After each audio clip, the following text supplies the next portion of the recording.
এসব ব্যাগ নিয়ে যাওয়া হচ্ছে কোথায়? আমরা একটু ঘুরতে যাচ্ছি স্যার। বকখালি যাচ্ছি স্যার। বকখালি যাচ্ছ? বড় কে যাচ্ছে তোমাদের সঙ্গে? আমরা এখন অ্যাডাল্ট স্যার, আমাদের সঙ্গে এখন গার্জেনের প্রয়োজন হয় না, আমরা একা একাই যেতে পারি। তোমাদের বাড়ির লোকেরা পারমিশন দিয়েছে? হ্যাঁ স্যার, পারমিশন না দিলে আমরা কি করে যেতাম? আর তাছাড়া স্যার আমার জামাইবাবুই তো গাড়িটা দিলেন।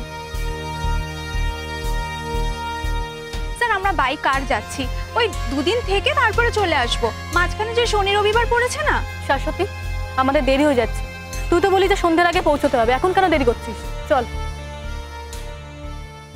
দাঁড়াও, দেরি করছে তার কারণ আছে। দেখো, তোমার না হয় গার্জেন নেই, তা বলে তুমি যা খুশি তাই করতে পারো তা কিন্তু নয়। তুমি আমাদের হস্টেলে থাকো। হোস্টেলে? আমি এখন কোথায় হোস্টেলে থাকি? আমি তো অদিতি ম্যামের বাড়িতে থাকি।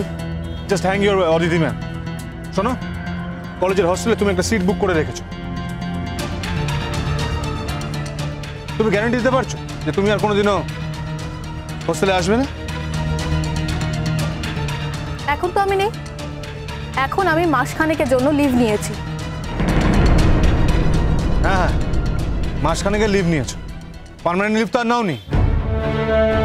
কিন্তু আমি মাসখানেকের জন্য ছুটি নিয়ে যদি বাইরে কোথাও যাই, কলেজ কর্তৃপক্ষের কিছু বলার কথা নয়। তাছাড়া আমি যে এই সময়টা হোস্টেলে থাকছি না সেটা আমি চিঠি লিখে জানিয়েও দিয়েছি। তাই কলেজ কর্তৃপক্ষের কোনো দায়িত্ব নেই আমার এদিক ওদিক কিছু হলে। শোনো, তোমার নিয়মে দুনিয়া চলবে না। হ্যাঁ স্যার, আপনি বা ওকে আটকাতে চাইছেন কেন? আমরা তো সবাই মিলে বেড়াতে চাইছি। আর আমাদের তিনজনকে তো কিছু বলছেন না, শুধু ওকেই বা বলছেন কেন? আর এটাও তো সত্যি যে ও এখন আর হোস্টেলে থাকে না। আর তার থেকেও বড় কথা, আমি অদিতি ম্যাম আর আদি স্যারের পারমিশন নিয়েই এসেছি।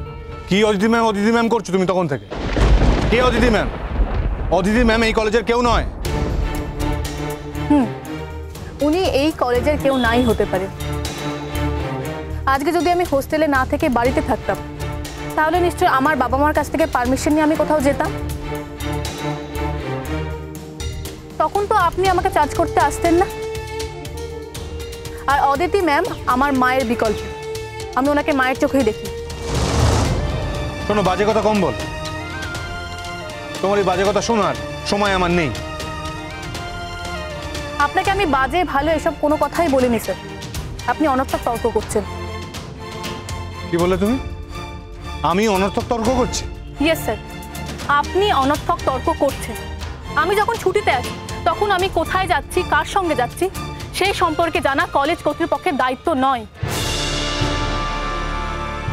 আর আপনার কথা অনুযায়ী যদি আমি ধরেও নিই যে অদিতি ম্যাম এই কলেজের কেউ নয়, কিন্তু আদি স্যার তো এই কলেজের একজন ডিরেক্টর। আমি ওনার কাছ থেকে পারমিশন নিয়ে নিয়েছি।